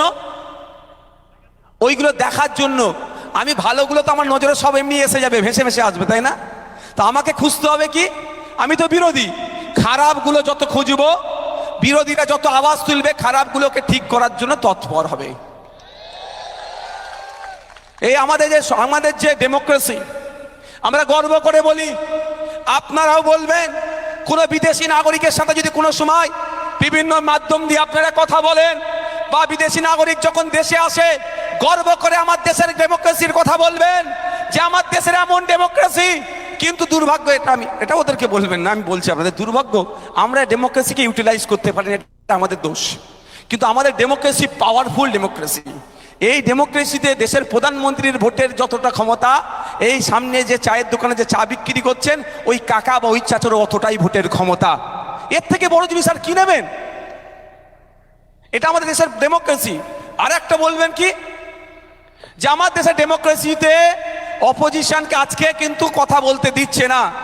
আপনাদের বলে যাই, যেখানকার ডেমোক্রেসিতে অপোজিশন যতটা শক্তিশালী থাকবে, ডেমোক্রেসি গণতন্ত্র ততটাই সুরক্ষিত থাকবে। কিন্তু নরেন্দ্র দামোদর দাসের পরিচালিত ভারত সরকার বিরোধীদেরকে পছন্দ করছে না। আর মমতা ব্যানার্জির পরিচালিত পশ্চিমবাংলা সরকার বিরোধী কণ্ঠকে রোধ করার জন্য নওশাদের নামে 20টা মামলা দিয়ে দিয়েছে। আচ্ছা, আমি কোনোদিন একটা ভাষা খারাপ করেছি বলতে পারবেন স্টেজ থেকে? করিনি, আমার করার প্রয়োজন নাই, কারণ আমি তো এখান থেকে করে কামিয়ে খেতে আসিনি। আমি বিরোধী বিধায়ক, আমি আইনা। বিরোধী মিন্স মিরর। বিরোধীদের কাজ আইনা, সরকার চলছে, এই চলার মধ্যে যে ভুলগুলো হচ্ছে দেখিয়ে দেওয়া। সরকারের কাজ কি? এই ভুলগুলোকে নোটিশ করে ঠিক করে নেওয়া। কিন্তু আমি যখন বলছি যে পশ্চিমবাংলা কৃষি প্রধান রাজ্য, এখানকার কৃষকরা কেন মাস গেলে 8,000-এর নিচে ইনকাম করে, আমি যখন তথ্য দিয়ে বলছি, হরিয়ানায় চলে যান, পাঞ্জাবে চলে যান, জম্মু কাশ্মীরে চলে যান, তামিলনাড়ু চলে যান, উত্তরপ্রদেশ চলে যান, ওখানকার কৃষকরা মাস গেলে 12, 14, 18, 22,000 টাকা ইনকাম করছে। তাহলে আমাদের পশ্চিমবাংলার কৃষকরা মাস গেলে কেন 8,000-এর নিচে ইনকাম করবে? এটা ভুল কথা বলছি আমি? এর উত্তর দিতে পারছে না। সর্বোপরি আমি প্রশ্ন করছি, মেঘালয় রাজ্যটা একটু ছোট্ট রাজ্য, মাত্র 313 বা 360 হেক্টর জমি আছে চাষযোগ্য। ওখানকার কৃষকরা মাস গেলে 30,000 টাকার বেশি ইনকাম করে। আর পশ্চিমবাংলায় প্রায় 88 লক্ষ হেক্টরের উপরে কৃষি জমি থাকার পরও এখানকার কৃষকরা মাস গেলে কেন মাত্র 8,000 টাকার নিচে ইনকাম করবে? এর জবাব তো নওশাদ সিদ্দিকী চাইবে, মমতা ব্যানার্জিকেই দিতে হবে। যখন আমি প্রশ্ন করছি, মমতা ব্যানার্জিদের কাছে কোনো প্রশ্ন নাই, উত্তর নাই। কারণ আমরা দেখতে পাচ্ছি 2011 সালের আগে যে তৃণমূলের নেতাটা একটি ভাঙা সাইকেল নিয়ে ঘোরার সমর্থ ছিল, সে আজকে স্করপিও নিয়ে ঘুরছে, ওতে আমার রাগ নাই। কিন্তু 2011 সালের আগে আমার কৃষক ভাইটা যে জায়গায় ছিল, তার অবস্থার পরিবর্তন কেন হলো না? এ প্রশ্ন আমি করব। এর উত্তর ওরা দিতে পারছে না। নওশাদকে ধরে জেলের মধ্যে রাখ। বুঝতে পারছেন কি বলছি? সমস্যাটা এখানে। বিরোধীদের কাজ কি? বিরোধীদের কাজ হচ্ছে সরকারকে তার ভুলটা দেখিয়ে দেওয়া বা সঠিক পরিকল্পনাটা তুলে ধরা। যাক, এই বিরোধী থাকাও ভালো। আমরা যে বিরোধী আসনে বসে আছি, অনেক কষ্ট হচ্ছে, কিন্তু বিরোধিতা করাটা গণতান্ত্রিক প্রক্রিয়ায় করাটাও ভালো। আর একটা যেটা ডেমোক্রেসির কথা বলছি, সেটা হচ্ছে, কারো কি অসুবিধা হচ্ছে নাকি শুনতে? আমি আজকে একটু অন্য ধরনের বক্তব্যটাই দিতে চাইছি। চোর ডাকাত কাকে ভোট দেবেন আপনার ব্যাপার, কিন্তু আগে জানতে হবে সিস্টেমটা কি। সিস্টেমটা জানতে হবে। এই যে আমরা পুলিশের ওপরে অনেক সময় অনেক গুসা করি, তাই না? গুসা করি তো, রাগ দেখাই তো, কিন্তু পুলিশকে চালাই কে বলুন? পুলিশ মন্ত্রী। পুলিশ মন্ত্রী কে তৈরি করেছে বলুন আপনারা? হ্যাঁ, আপনারা তৈরি করেছেন। আপনারা না ভোট দিলে পুলিশ মন্ত্রী হতো, তা আপনারা ভুল লোককে দিয়ে পুলিশ মন্ত্রী তৈরি করলেন ভোট দিয়ে ভুল জায়গায়। আর পুলিশের কাছ থেকে ভালো আশা করবেন কি করে? পুলিশ ভালো কাজ করতে চাইলেও পুলিশ মন্ত্রী এদেরকে দিয়ে খারাপ কাজ করায়। এদের দোষ নেই আমি মনে করি, অল্প কিছু গুটি কয়েক আছে তাদের বিরুদ্ধে আমরা। তাহলে পুলিশ মন্ত্রী আগামী দিনে যদি আপনারা ভালো করেন, পুলিশ পুলিশের কাজ করবে। পুলিশ আমার শত্রু নয়, আমার সমাজের একটা গুরুত্বপূর্ণ তারা সদস্য, আমাদের সামাজিক তারা বন্ধু, তাদেরকে দিয়ে আমরা ভালো কাজ করব। কিন্তু আপনি তো পুলিশ মন্ত্রী বাজে লোককে করে ফেলেছেন, ভুল লোককে করেছেন, তাহলে পরিচালনা ভুলভাবে হবে। বন্ধুগণ, আমাদের দেশের ডেমোক্রেসির পাওয়ারটা কত জানেন? পাওয়ারফুল ডেমোক্রেসি জানেন? সারা পৃথিবীতে আপনি গুগলে সার্চ করুন, সারা পৃথিবী জুড়ে যত রাজনৈতিক দল আছে একদিকে করবেন, আর ইলেকশন কমিশন অফ ইন্ডিয়ার, ভারতের নির্বাচন কমিশনের ওয়েবসাইটে গিয়ে সার্চ করে দেখুন তাদের রাজনৈতিক দল ভারতে কত আছে দেখবেন। সারা পৃথিবী জড়ো করলে ২৫০০ রাজনৈতিক দল পাবেন না। আমার এই মহান ভারতবর্ষে ডেমোক্রেসিটা এতটাই পাওয়ারফুল, ডেমোক্রেসিটা এতটাই ফ্লেক্সিবল, যেখানে ২৫০০ রাজনৈতিক দল কন্টেস্ট করার মতো জায়গায় আছে, তার রেজিস্ট্রেশন পেয়েছে। এটা তো বড় জিনিস আমাদের জন্য। অর্থাৎ আপনি চাইলে রাজনৈতিক দল খুলতে পারেন, আপনি চাইলে প্রচার করতে পারেন, আপনি চাইলে ভোট চাইতে পারেন, এখানে কোনো বাধ্য মানে আটকাবার কোনো প্রশ্ন নেই। এত ভালো ডেমোক্রেসিটাকে আমরা ঠিকঠাক প্র্যাকটিস করতে পারছি না, ইউটিলাইজ করতে পারছি না। তাই আপনাদের বলবো, প্র্যাকটিস আর ইউটিলাইজ যেটাই বলেন না কেন, যদি করতে চান ভালো লোকের হাতে দায়িত্ব দিন। যে ভালো লোকের হাতে দায়িত্ব দিলে, যে স্বপ্ন দেখে যে আগামী দিনে যদি আপনারা এই বিশ্বজিৎ দ্বারা যদি আপনারা আমাদেরকে আগামী দিনে যদি এই বাংলা পরিচালনার দায়িত্ব তুলে দেন, আপনাদের এখানে বোধহয় এসে আপনাদের কথা দিয়ে যাচ্ছি, এই জেলার মানুষকে কলকাতার পিজি হসপিটালে, কলকাতার আরজি করে, কলকাতার এনআরএসে, কলকাতার স্টার সরকারি হসপিটালে যেতে লাগবে না। এই উত্তর ২৪ পরগনাতেই পিজি তৈরি হবে, এনআরএস তৈরি হবে, আরজিকর তৈরি হবে, কলকাতার স্টার হোটেল জেলাতে জেলাতে তৈরি হবে। দায়িত্ব নিয়ে বলতে পারি। এবার আপনারা দেখুন কি করবেন। কারণ হচ্ছে এবছরে হেলথ বাজেট কত জানেন? পশ্চিমবাংলা সরকারের কত বলেন তো? ২৫,০০০ কোটি টাকা। ক টাকা বললাম? হ্যাঁ, ২৫,০০০ কোটি টাকা। যদি ১০ টাকার নোট দিয়ে দেওয়া হয় মানে সারা জীবন লাগবে গণনা করতে। কি গো, ২৫,০০০ কোটি টাকা যদি ১০ টাকার নোট দিয়ে বলে কোন তুই, সারা জীবন পার হয়ে যাবে না? তাহলে আপনি এত টাকা বাজেট, আর আপনি হসপিটালে গেলে ওষুধ পান? এই বলবেন ভাই, পেলে বলবেন। হসপিটালে গেলে নিয়মিত ডক্টর পান? তাহলে তার টাকাটা কোথায় যাচ্ছে? এই ২৫,০০০ কোটি টাকাটা কোথা থেকে আসলো? মমতা ব্যানার্জি ছাপিয়ে দিচ্ছে। আপনি আমি আবার এই ২৫,০০০ কোটি টাকাটা দিচ্ছি, যে সকালবেলা মাঠে গিয়ে বিকালে মাঠে আসে, মাথার ঘাম পায়ে ফেলে কাজ করে, সেও কিন্তু এই ২৫,০০০ কোটি টাকায় তারও ২৫ পয়সা হলেও আছে। অর্থাৎ এটা ট্যাক্সের টাকা। মাথায় থাকবে তো নাকি? তাহলে আমাদের লাভটা কি হচ্ছে? তাহলে আমাদেরকে আগামী দিনে কি করতে হবে? শুধু পরিবর্তন করলে হবে না, কিচ্ছু লাভ হবে না শুধু পরিবর্তন করে। চোর তাড়িয়ে ডাকাত আনা হবে, জনগণের জনপ্রতিনিধি তৈরি করতে হবে। আর আপনাদের কথা দিয়ে যাচ্ছি, একটা কনসেপ্ট এখনো বাস্তবায়ন হয়নি। যদি আপনারা আমাদের সুযোগ দেন, দায়িত্ব নিয়ে আপনাদের বলে যাচ্ছি, রাইট টু রিকল বলে একটা কনসেপ্ট আছে, যদিও এরা এখানে প্রাধান্য দেয়নি। রাইট টু রিকলটা কি জানেন? আপনি তো একবার ভোট দিয়ে জিতিয়ে দিলেন, 4.5 বছর তাকে জ্বলতে হয় না অনেক ক্ষেত্রে? রাইট টু রিকল বলছে 50%-এর ওপরে যদি ভোটাররা চায় যে এই জনপ্রতিনিধিকে আমি আর পছন্দ করছি না, তাহলে তাকে সেখান থেকে পদত্যাগ করতে হবে, নতুন করে ভোট করতে হবে। এই সিস্টেমটা আমরা ফিরিয়ে নিয়ে আসবো, এই সিস্টেমটা আমরা আনবো। অসুবিধা হবে কারো? মানে আপনারা একবার ভোট নিল, এই অর্জুন সিং তৃণমূলের হয়ে ভোট নিল, কিছুদিন পরে বিজেপিতে ঝাঁপ মেরে দিল, বা পার্থ ভৌমিক সাহেব তৃণমূলের হয়ে বিজেপির হয়ে ভোট নিল, কিছুদিন পরে অন্য দলে ঝাঁপ মেরে দিল। আপনার ভোটকে অসম্মান করা হচ্ছে একদিকে, তার জন্য আপনার সদস্যপদ বাতিলের মামলা হয়। সে মামলা আর কচ্ছপের গতি এক, কচ্ছপের দৌড়ানোর গতি আর ওই মামলার গতি এক। যদিও বিষয়ে যাচ্ছি না, কিন্তু তার মধ্যে একটা কনসেপ্ট আছে, এটা বাস্তবায়ন করেনি। এই কনসেপ্টটা কেন বাস্তবায়ন করেনি বলুন তো? কারা করেনি? ফাঁকিবাজরা করেনি। আর আমরা মানুষের জন্য কাজ করতে এসেছি। যদি আপনারা আমাদেরকে সুযোগ দেন, আপনাদের কথা দিয়ে যাচ্ছি, পশ্চিমবাংলায় সংস্কার তো হবেই। সংস্কারের মধ্যে অন্যতম একটা সংস্কার থাকবে কি, আপনার পঞ্চায়েতের মেম্বার থেকে আপনার আইনসভার সদস্য পর্যন্ত যে আপনারা রাইট টু রিকলের সুযোগ পাবেন। আপনার পঞ্চায়েত মেম্বার, আপনার সমিতির মেম্বার, আপনার জেলা পরিষদের মেম্বার, আপনার আইনসভার সদস্য আপনার ভোট নিয়েছে, আপনার সাথে দ্বিচারিতা করেছে, আপনাকে সময় দিচ্ছে না, আপনার অভিযোগ শুনছে না, আপনার সে ভোট নেওয়ার পরে আপনাদেরকে আর পাত্তা দিচ্ছে না, ভোটারদের পাশে থাকছে না। তখন যদি চায় আর তার নির্বাচনী ক্ষেত্রের 50% ভোটার যদি চায় যে এই প্রতিনিধিকে আমরা চাই না, এই ব্যর্থ প্রতিনিধিকে আমরা চাই না, এর পরিবর্তে এখানে নতুন করে ভোট হয়ে আবার কাউকে আমরা প্রতিনিধি হিসাবে বেছে নেব, সেই জায়গাটাও আমরা আপনাদের সামনে তুলে দেব, যাকে রাইট টু রিকল বলা হয়। অসুবিধা কারো? আমার তো অসুবিধা হবে না, কারণ আমাকে ভোটে জিতিয়েছে।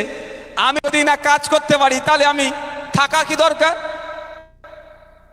আইএসএফকে ভয় পাই জানেন, বলে সবার প্রোগ্রাম করতে দেবো, বিজেপি প্রোগ্রাম কোনো সমস্যা নেই, অমুক কোনো সমস্যা নেই, আইএসএফ এর না প্রোগ্রাম হয় কেন? আইএসএফ বাঘ ভাল্লুক নাকি? বলে আইএসএফ ধর্ম না লাগিয়ে এটা ধর্ম দিয়ে রাজনীতি করে। আমি এখন আধ ঘন্টা বক্তব্য দিচ্ছি তো নাকি?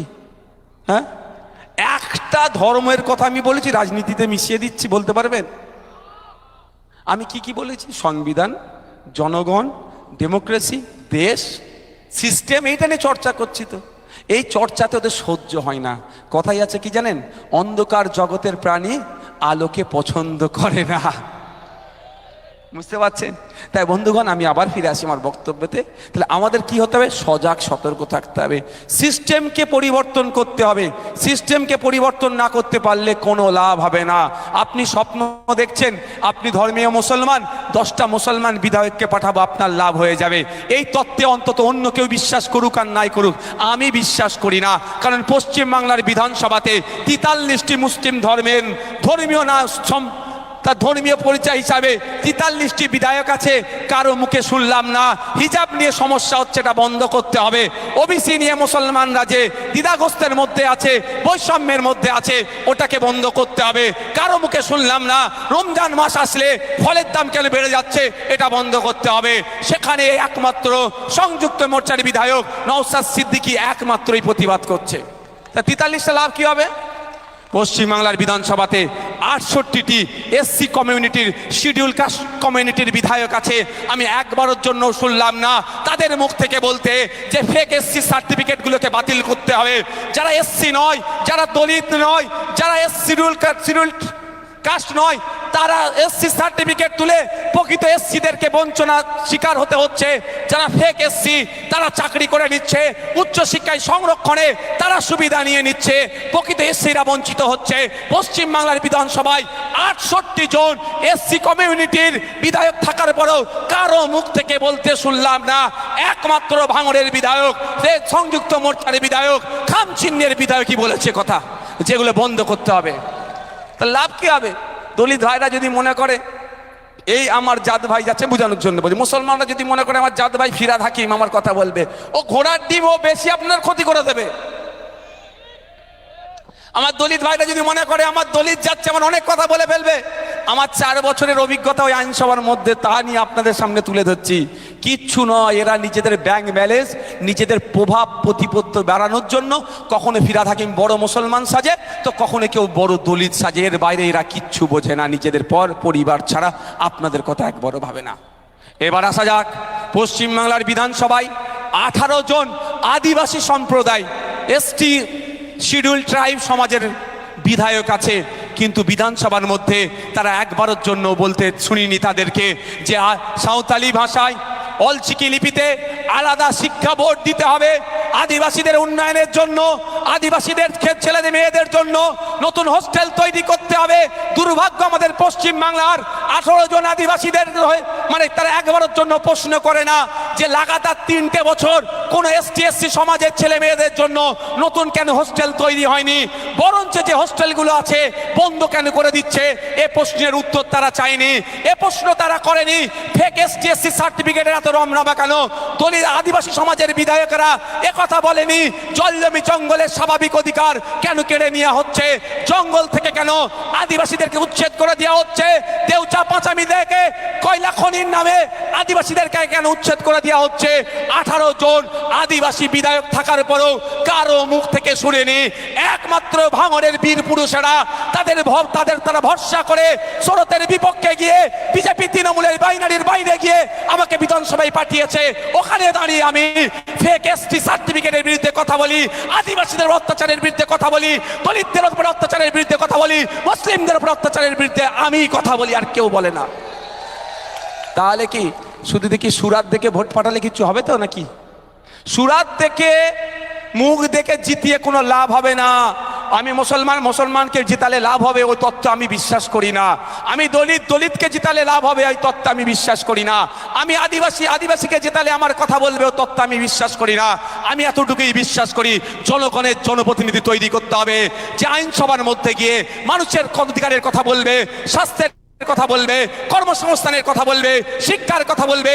আইনসভার মধ্যে গিয়ে লিলি বিস্কুট কোম্পানির যে জমিটা আছে বেসরকারিকরণের চক্রান্ত চলছে, বিক্রি করে দেওয়ার চক্রান্ত চলছে, ওটা বন্ধ করতে হবে, বিক্রি করতে দেওয়া যাবে না। ওখানে ফ্যাক্টরি তৈরি করতে হবে, সরকারকে দায়িত্ব নিতে হবে, এলাকার মানুষের কর্মসংস্থানের ব্যবস্থা করতে হবে। এই ধরনের বলার লোককে আইনসভার মধ্যে পাঠাতে হবে। কি বলছি বুঝতে পেরেছেন? আপনি আপনার মুখ, আচ্ছা আমডাঙ্গায় যদি আমি ভর্তি হচ্ছি 5 লাখ মানুষ আছে টোটাল, 5 লাখ মানুষের বিভিন্ন সমস্যা আছে তো। 5 লাখ মানুষ যেখানে আইন তৈরি হয় গিয়ে বলতে পারবে? কোটি মানুষ আছে, 7.5 কোটি মতো ভোটার আছে। সবাই যদি বলে আইনসভার মধ্যে গিয়ে আমি একটু করে বলবো, হবে? টাইম পাওয়া যাবে না? পৌঁছাতে পারবে? সম্ভব না। সেই জন্য কি আছে? জনপ্রতিনিধি। তাহলে সারা পশ্চিমবাংলা থেকে 294 জনকে আমি নির্বাচন করে পাঠাই, তারা গিয়ে আইনসভার মধ্যে আইন তৈরি করবে বা আইনের অ্যামেন্ডমেন্ট করবে, সংশোধন করবে। কি? মানুষের স্বার্থে, মানুষের জন্য বলবে কথা। আর বিধায়কগুলো গিয়ে ওখানে যেখানে আইন তৈরি হয় সেখানে গিয়ে কি বলবে? যে আমি এই বিধানসভা থেকে এসেছি, এখানকার মানুষের এই দরকার। আচ্ছা আপনার আমডাঙ্গার মানুষ তো নাকি? হ্যাঁ, না বাইরে থেকে ভাড়া করে নিয়ে এসেছি কাউকে? আচ্ছা কাউকে কি বিরিয়ানির প্যাকেট দিয়ে নিয়ে আসা হয়েছে? হ্যাঁ, 500 টাকা দিয়ে নিয়ে আসা হয়েছে? তাহলে আপনারা বলুন, আপনাদের এখানে একটা কোল্ড স্টোর আছে? কোথায় আছে? আমডাঙ্গা বিধানসভাতে আছে? আমি গল্প বলছি আমডাঙ্গা বিধানসভার কথা। আমডাঙ্গায় আছে?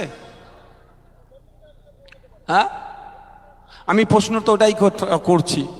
মধ্যমগ্রাম বিধানসভাতে চাষবাসটা কম হয়, ওখানে কলকারখানা বা অন্য কাজের সাথে ওদের পেশা।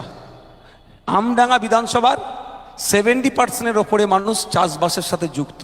তাহলে আমডাঙ্গাতে একটা কোল্ড স্টোর আছে? তাহলে আমাদের আইনসভার সদস্য আমডাঙ্গার বিধায়ককে গিয়ে কি বলা দরকার বিধানসভার মধ্যে? যে আমডাঙ্গার চাষিরা উৎপাদিত ফসলের সঠিক দাম পায় না, ফলে তারা তাদের ফসল তুলে বেশি দিন রাখতে পারে না, তাদের বিক্রি করে দিতে হয়। মধ্যিখানে দালালরা সেই সুযোগটা কাজে লাগিয়ে অল্প দামে কৃষকদের কাছ থেকে মালটা কিনে নেয়, বেশি দামে বিক্রি করে। কিন্তু স্বামীনাথন কমিশনের যে সুপারিশ অনুযায়ী কৃষকরা তাদের উৎপাদিত ফসলের দাম পাচ্ছেন না। যদি আমডাঙ্গাতে একটি মাল্টিপারপাস কোল্ড স্টোর থাকে, হিমঘর থাকে, তাহলে কৃষকরা দেখছে উৎপাদিত ফসলের দাম আমি পাচ্ছি না, দরকার নেই তোমাকে দাম দিতে হবে না, আমি আমার ফসল নিয়ে গিয়ে আমি কোল্ড স্টোরে রেখে দিলাম, যখন দাম পাবো আস্তে আস্তে ছাড়বো। তাহলে মধ্যিখানে কৃষকরাও যে তার আর্থিকভাবে দুর্বল হচ্ছে, তাহলে বাঁচত তো নাকি ভাই? তাহলে কৃষকরা দেখছে এটা হয়েছে কি? তাহলে আমডাঙ্গার বিধায়কের কাজ কি? আইনসভার মধ্যে গিয়ে যেখানে আইন তৈরি হয় সেখানে বলিষ্ঠ কণ্ঠে বলা, আমাকে যারা ভোট দিয়ে নির্বাচন করে বিধায়ক বানানোর জন্য মাস গেলে 1,21,000 টাকা যাদের জন্য আমি পাচ্ছি তাদের দুরবস্থা হচ্ছে, তারা উৎপাদিত ফসলের সঠিক দাম পাচ্ছে না। কখনো গাজর উৎপাদিত হলেও গাজরের সঠিক দাম পাচ্ছে না, যা ফসলি উৎপাদন করি সঠিক দাম পাচ্ছে না। তাদের জন্য যাতে দাম পায়, স্বামীনাথন কমিশনের সুপারিশ অনুযায়ী যাতে দাম পায় তার ব্যবস্থা করতে হবে। সাথে সাথে আমডাঙ্গার কৃষকদের স্বার্থে, আমডাঙ্গার চাষিদের স্বার্থে আমডাঙ্গায় একটা মাল্টিপারপাস কোল্ড স্টোর তৈরি করতে হবে। এই দাবিটা তার করার ছিল না? দরকার ছিল তো। তা না করে বাইরে বেরিয়ে কি বলছে, নওশাদ সিদ্দিকীর সাথে কি এআই এর ছবি দিয়ে দিয়েছে। নওশাদ সিদ্দিকীর অত খারাপ সময় আসেনি, তার করার ছিল না, অত খারাপ সময় আসেনি। এআই এর ছবি বসিয়ে কারো কাছে না করে বাইরে বেরিয়ে কি বলছে, নওশাদ সিদ্দিকী চাইলে এখান থেকে দিল্লি পর্যন্ত যার পাশে বসতে চাইবো সেই আমাকে জায়গা দিয়ে দেবে আপনাদের আশীর্বাদে দোয়াতে। খারাপ সময় আসেনি কি গো, ছবি বসিয়ে এটা ভরসা করো তো নাকি? এটা ভয় বিশ্বাস আছে তো? কিন্তু না, নওশাদ সিদ্দিকী আপনার পাড়ায় কানা খুঁড়া হাবা বুবা যা আছে সাধারণ মানুষের সাথে চায়ের দোকানে বসে আড্ডা মারবে, কিন্তু ওই দুর্নীতিগ্রস্ত নেতাদের পাশে বসে নিজের সম্মানকে ছোট করবে না। দেখ, আমি আবার ফিরে আসি। এই কদিন আগে বিধানসভাতে আমি এগ্রিকালচারাল মার্কেটিং, হর্টিকালচার এই একটা বড় 4-5টা ডিপার্টমেন্ট নিয়ে একটা স্ট্যান্ডিং কমিটি আছে। আমাকে ভাঙড়ের মানুষ ভোটে পাঠিয়েছে যেতে, তাহলে আমাকে ভাঙড়ের মানুষের কথা তো ভাবতে হবে। তো ওখানে গিয়ে এভিডেন্স ছিল, একটা আলোচনা ছিল, অফিসাররা এসেছে, সচিবরা এসেছে, আমরা বিধায়করা ছিলাম, আমি ওই কমিটির একজন সদস্য। আমি প্রশ্ন করার যখন সময় আসলো, আমি প্রথম কোশ্চেন করলাম, ভাঙড়ে একটি হিমঘর হওয়ার কথা ছিল, ওটা কবে চালু হবে, মানুষ কবে, কৃষকরা কবে পরিষেবা পাবে ওখান থেকে, তার ডেটটা বলুন। এটাই হচ্ছে একজন আইনসভার সদস্য, ভাঙড়ের বিধায়ক হিসাবে যেখানে যে প্রশ্ন করার দরকার সেটা করেছি আমি। তার পরিবর্তন যদি শুধু চা খেয়ে একটুখানি খাবার টিফিন দিত, নিয়ে পালিয়ে আসতাম, তাহলে কি বিধায়ক হিসাবে আমাকে তারা পাঠিয়েছে, তারা উপকৃত হতো না অপকৃত হবে? আমাকে তারা পাঠিয়েছে তাদের দুর্দশার কথা বলার জন্য, আমি গিয়ে বললাম। দ্বিতীয় আমি একটা কথা বলেছি, আপনাদের জেনে রাখুন, ভাবতে হবে আপনাদেরকে, সিস্টেমটাকে কেন পরিবর্তন করতে হবে সেটা আপনাদের বলছি। আপনারা শুনলে অবাক হবেন, পশ্চিমবাংলায় 585টি মতো হিমঘর আছে, একটাও সরকারি হিমঘর নেই, জানেন কি বলছি? বুঝতে পেরেছেন? একটাও সরকারি হিমঘর নাই। আর আমি প্রশ্ন করেছিলাম গত কয়েকদিন আগে, ওখানে সচিব ছিল, মানে সেক্রেটারি, যিনি ডিপার্টমেন্টাল সেক্রেটারি তিনি ছিলেন, তাকে প্রশ্ন করলাম পশ্চিমবাংলা সরকার কবে সরকারের উদ্যোগে হিমঘর তৈরি করবে তার তারিখটা বলুন। এই তথ্য ওখানে রেকর্ড আছে। তিনি বলছেন যে সরকারে ভাবে হিমঘর হয় না। আমি তখন তাদেরকে বলেছিলাম, পশ্চিমবঙ্গ হচ্ছে কৃষি প্রধান রাজ্য, সরাসরি 50% মানুষ কৃষিকাজের সাথে যুক্ত, প্রত্যক্ষ পরোক্ষভাবে প্রায় 70% মানুষ এই কৃষিকাজের সাথে যুক্ত। তাহলে এখানে কেন সরকারের উদ্যোগে হিমঘর হবে না? নতুন পলিসি নিয়ে আসতে হবে, কৃষকদের জন্য কৃষিকাজের পলিসি চেঞ্জ করতে হবে, এদের জন্য সরকারের উদ্যোগে আপনার হিমঘর তৈরি করতে হবে। এটা আপনি নোট করুন। এটাই তো ডিফারেন্স। আইন হয়ে এসেছে তো কি আইনকে বন্ধ করো, নতুন আইন তৈরি করতে হবে। আমি কৃষক, আমি প্রাণে বাঁচলে তো আইন। এই আইনটা কার জন্য? মানুষের জন্য তো। আইনটা কাদের জন্য? আমাদের জন্য। আমি যদি না প্রাণে বাঁচি, আইন রেখে লাভ কি হবে? পাওয়ার চেঞ্জ করো।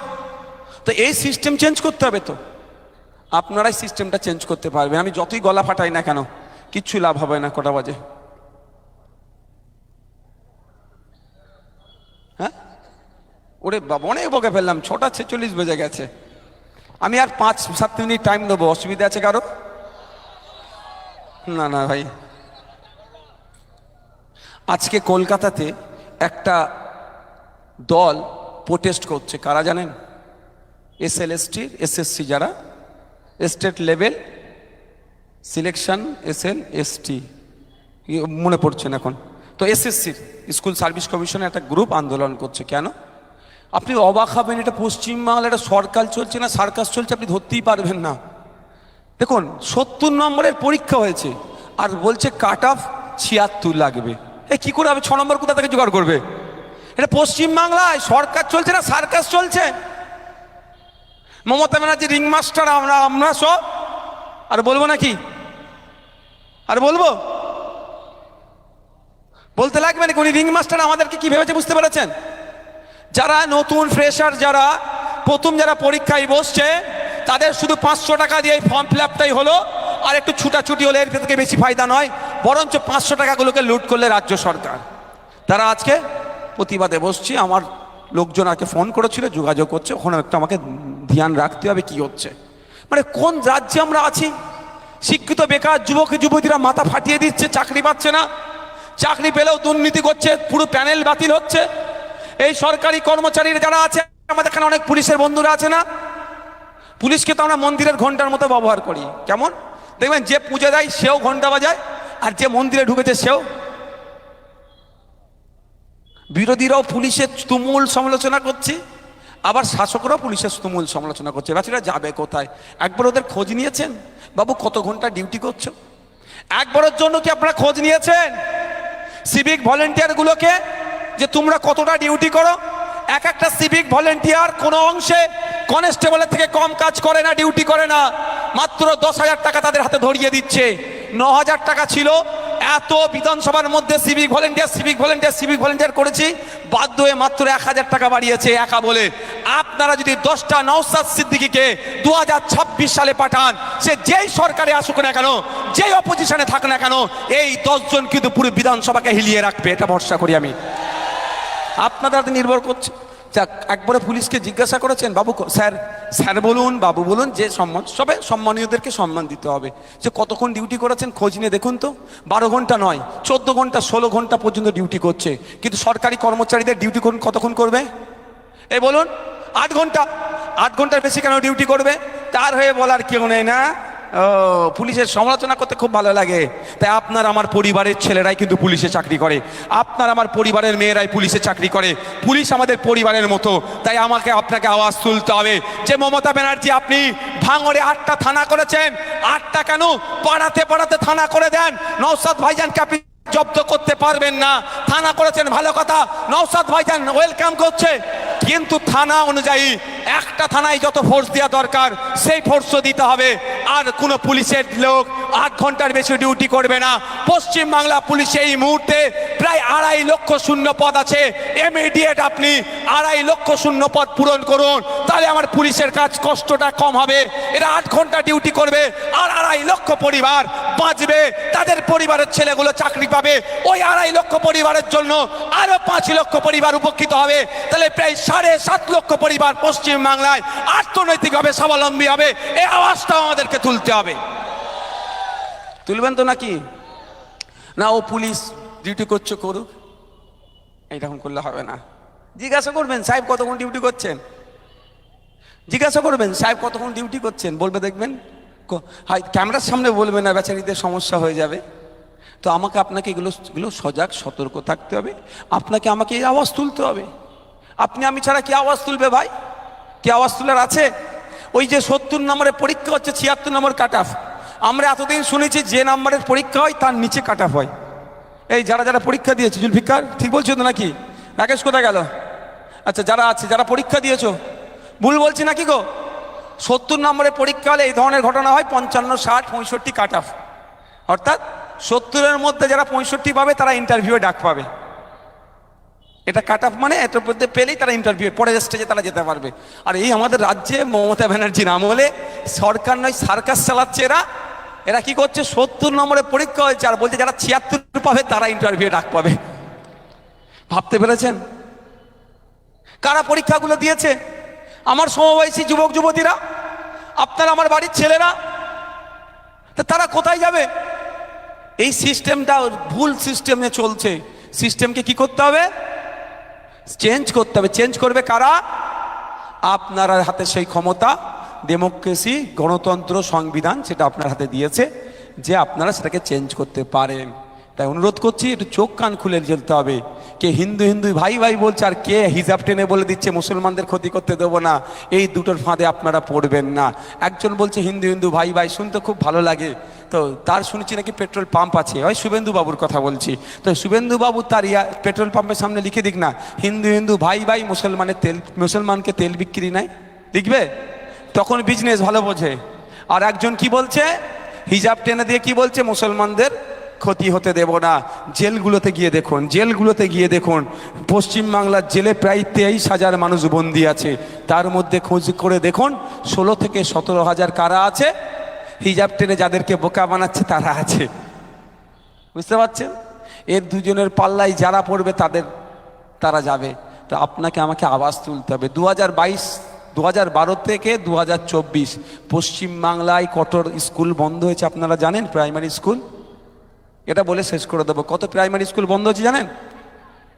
হ্যাঁ, জানা আছে কারো? 25,000-এর অধিক প্রাইমারি স্কুল বন্ধ হয়ে গিয়েছে। এই 25,000 প্রাইমারি স্কুলে কারা পড়ে? দলিতের ছেলেরা, আদিবাসীর ছেলেরা, মতুয়াদের ছেলেরা, নমশূদ্রের ছেলেরা, মুসলিমদের ছেলেরা, হিন্দু ভাইদের ছেলেরা, অর্থাৎ যারা আর্থিকভাবে দুর্বল তাদের ছেলেগুলো এই প্রাইমারি স্কুলগুলোতে পড়তো।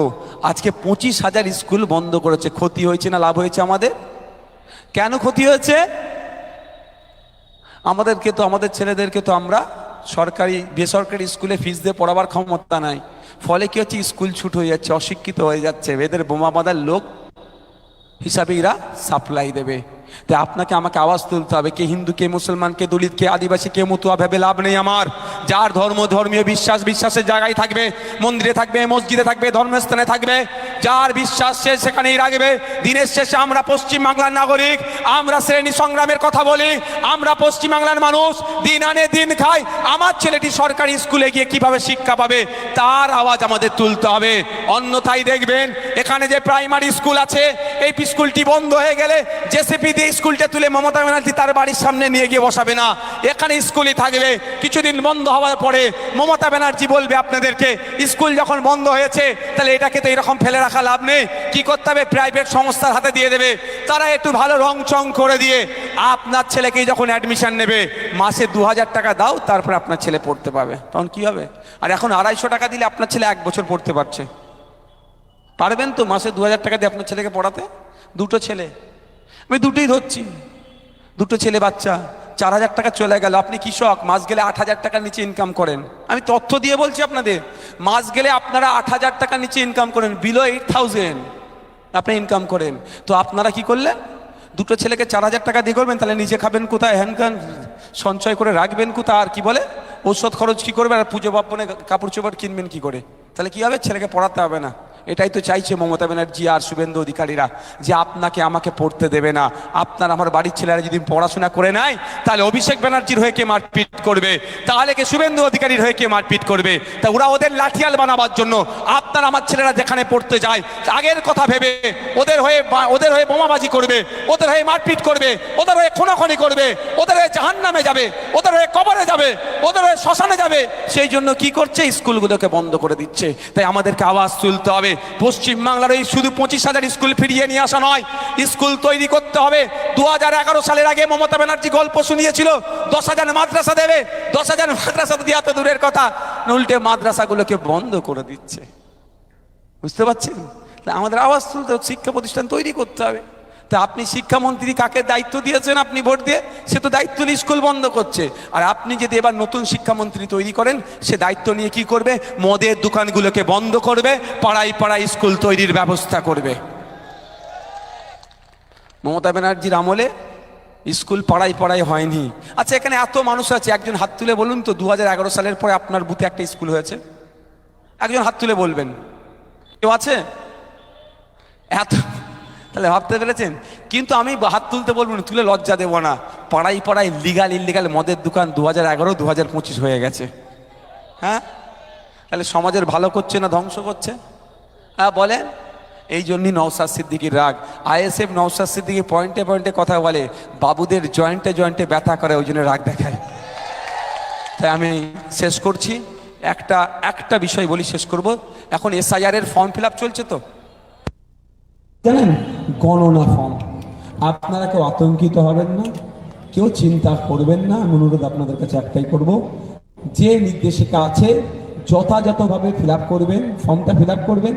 আপনি না পারলে আমাদের যারা নেতৃত্বরা আছে, বিভিন্ন অঞ্চলের নেতৃত্বরা আছে, তাদের সহযোগিতা নেবেন, বা যারা এই বিষয়ে একটু জানকারি আছে তাদের সহযোগিতা নেবেন। ফর্ম ফিল আপ করবেন। ফিল আপ করার পরে আপনি সিগনেচার দিতে পারেন। বাম আঙুলের বৃদ্ধাঙ্গুলের আপনি স্টাম্প বা ছাপ দিতে পারেন, দিয়ে ফর্মটা রেডি করে রাখবেন। বিএলও সাহেব আসলে তাকে 2 কপি তুলে দেবেন। 2 ফর্ম দিয়েছে, 2 কপি তুলে দিয়ে একটাতে উনি সিগনেচার, স্টাম্প আর তারিখ দিয়ে দেবে, আপনি নিয়ে রেখে দেবেন। আপনার আর কাজ নেই, বাকি কাজ আইএসএফ খামচিহ্ন বুঝে নেবে, আপনাদের কার কাউকে টেনশন নিতে হবে না। আমি বলে যাচ্ছি আপনাদের বড় ভাইজানের নাম কি গো? আর 2 মিনিট টাইম নেবো। কি নাম? খুব বেশি হলে 2 মিনিট টাইম নেবো। কি নাম একটু জোরে বলেন, আমি শুনতে একটু ভালো লাগে, একটু জোরে বলেন। আপনাদের বড় ভাইজান একদিন রাত্রে আমাকে ডেকে বলেন, নওশাদ শোন, তুই রেডি হ, তুই আইনজীবীর সাথে কথা বল, এই এসআইআর হচ্ছে, যদি অন্যায় ভাবে কোনো বৈধ ভোটারের নাম কাটে, সে আমার দলিত হতে পারে, আমার আদিবাসী হতে পারে, আমার মতুয়া হতে পারে, আমার নমশূদ্র হতে পারে, আমার বাউরি হতে পারে, আমার হিন্দু হতে পারে, আমার মুসলমান হতে পারে, আমার পশ্চিম বাংলার যে কোনো বৈধ নাগরিক হতে পারে। যদি একজন ভোটারের নাম অবৈধ পন্থা অবলম্বন করে বৈধ ভোটারের নাম কাটে, তার পাশে কেউ দাঁড়াক আর নাই দাঁড়াক, তুই সুপ্রিম কোর্টে গিয়ে মামলা করবি। তাহলে বলে যাচ্ছে আপনাদের, কেউ আতঙ্কিত হবেন না। বোদায়ের মানুষ, আমডাঙ্গার মানুষ, ঠাকুরবাড়ির মানুষ, ফুরপুরা শরীফের মানুষ, ভাঙড়ের মানুষ, যে প্রান্তে আমি যাচ্ছি সে প্রান্তে গিয়ে বলছি, আপনারা আতঙ্কিত হবেন না। 7 তারিখে খসড়া লিস্ট বার হবে, যদি সব ঠিক থাকে তো ভালো কথা। যদি মনে হয় আপনার সাথে ইনজাস্টিস হয়েছে, আপনার সাথে অন্যায় হয়েছে, আপনার হাতে রিসিপ্ট কপি আছে, সেই রিসিপ্ট কপিটা নিয়ে সরাসরি আমাদের সাথে যোগাযোগ করুন। আমাদের সাথে যোগাযোগ না করতে পারলে আমাদের প্রতিনিধি আছে, প্রতিনিধির মাধ্যমে আমাদের সাথে যোগাযোগ করুন। আপনার হয়ে জবাব দিতে আপনি একা যাবেন না, খামচিহ্ন আপনার হয়ে জবাব দিতে যাবে এবং আপনার হয়ে জবাবটা বুঝে নেবে। সর্বোপরি বলি, আপনার বোদাই গ্রাম অঞ্চলে ধরেন একটা বৈধ ভোটারের নাম কাটা গেছে সারা পশ্চিমবাংলার মধ্যে, এটা আপনাদের কথা দিয়ে যাচ্ছি। তার পাশে পশ্চিমবাংলার কোনো মানুষ দাঁড়াক আর নাই দাঁড়াক, খাম চিহ্ন তার পাশে দাঁড়াবে, এই নওশাদ সিদ্দিকী তার পাশে দাঁড়াবে, তার আইনি লড়াই করবে। সেটা ধর্মীয় হিন্দু হতে পারে, ধর্মীয় মুসলমান হতে পারে, খ্রিস্টান, আদিবাসী, দলিত হতে পারে, দেখার দরকার নাই। আমার পশ্চিমবাংলার বৈধ নাগরিক, বৈধ ভোটারের জন্য আমি আমার সর্বোচ্চ দিয়ে, এদিকে বিশ্বজিৎ দা আছে, তাপস দা আছে, শামসু স্যারের আছে, ঐক্যবদ্ধ হয়ে তার ভোটাধিকার বাঁচানোর লড়াই আমরা সর্বোচ্চ দিয়ে লড়বো। লোকটি বিজেপিও করতে পারে, লোকটি তৃণমূলও করতে পারে, লোকটি সিপিএম কংগ্রেস করতে পারে, লোকটি যদি আইএসএফ এর চরম বিরোধী হয়, তারপরও আপনাদের বলে যাচ্ছি, রাজনৈতিকভাবে তার মতাদর্শগত আলাদা থাকতেই পারে, কিন্তু তার বৈধ ভোটারকে যদি কেউ ডিলিট করতে চায়, তাকে যদি অবৈধ ভোটার হিসেবে ঘোষণা করতে চায়, তার পাশে আমরাই দাঁড়াবো, আমরাই তার হয়ে লড়াই করব। অসুবিধা হবে নাকি? কোনো দেখুন ভাই, কে আইএসএফ এর সমালোচনা করছে, অসুবিধে কোথায়? অসুবিধে কোথায়? সমালোচনা করলে কি বলেন তো, ভালো আরো উঠে আসবে। আমার প্রফেসর ক্রিটিসিজমের উপরে পিএইচডি করেছিলেন আলিয়া ইউনিভার্সিটির, তিনি আমাদের শিক্ষা দিয়েছেন যে সমালোচনা খারাপ জিনিস নয়, তবে হ্যাঁ, সমালোচনা করতে গেলে সেই বিষয়ে জ্ঞান রাখতে হবে, সেই বিষয়ে আগে জ্ঞান অর্জন করো, তারপরে সমালোচনা করো। যদি কেউ আইএসএফের সমালোচনা করে, অসুবিধে কোথায়? কিন্তু সে আজকে বিপদে পড়েছে, তার পাশে আপনাকে দাঁড়াতে হবে। কারণ আমাদের স্লোগান কি? ক্ষমতা দখল নয়, সমাজ ব্যবস্থা পরিবর্তনই আমাদের মূল লক্ষ্য। এই সমাজের কোনো একটা ভোটার যদি আজকে আতঙ্কিত হয়ে যায়, আপনার সমালোচনা করেছে বলে তাকে আপনি এড়িয়ে যেতে পারবেন না, অবজ্ঞা করতে পারবেন না। আইএসএফ আপনাদের নির্দেশনা দিচ্ছে, চেয়ারম্যান আপনাদের নির্দেশনা দিচ্ছে, তার পাশে দাঁড়ান, তার পার্টিকুলার্স নেন। তিনি যে রিসিভ করে, তার কাছে যে রিসিভ কপিটা আছে সেটা কালেক্ট করে আমাদের কাছে পাঠান, আমাদের এক্সপার্ট দিয়ে তার সমস্যাকে সমাধান করার আমরা সর্বোচ্চ চেষ্টা করব। যদি এখানে সমাধান না হয়, তার একার জন্য প্রয়োজনে হলে দিল্লিগামী ফ্লাইট ধরবে, দিল্লিগামী ফ্লাইট ধরে সুপ্রিম কোর্টে গিয়ে ওই ভোটাধিকার বাঁচানোর লড়াই করবে।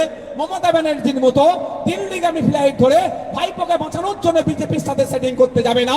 আমার পাড়ার ভাইপোর যদি কোন কাকার যদি ভোটাধিকার কাটতে চায়, কোন রাম কাকা হোক আর রহিম চাচা হোক, অঙ্কিত হোক আর আনোয়ার হোক, ফাতেমা মা হোক আর সীতা মা হোক, কারো ভোট যদি কেউ বাতিল করার চেষ্টা করে, তার জন্য আইএসএফ দিল্লি যাবে, সুপ্রিম কোর্টে মামলা করবে, কারোর সাথে ম্যানেজ করতে দিল্লি যাবে না। মাথায় থাকবে। সকলে ভালো থাকবেন, সুস্থ থাকবেন। আজকের এই প্রোগ্রাম এখানেই সমাপ্ত হলো। আচ্ছা, এখানে প্রোগ্রাম শেষ হলো। একটা বিশ্ববিদ্যালয় একটা ঘোষণা দেবে, আপনারা শুনুন। প্রচুর তৃণমূলের নেতারা জয়েনিং করতে চাইছে। আজকে বেড়াবেড়িয়া গ্রাম পঞ্চায়েতের তৃণমূলের নেতা পঞ্চায়েতের সদস্য ছিলেন, তিনি আজকে আমাদের আইএসএফ এর পতাকা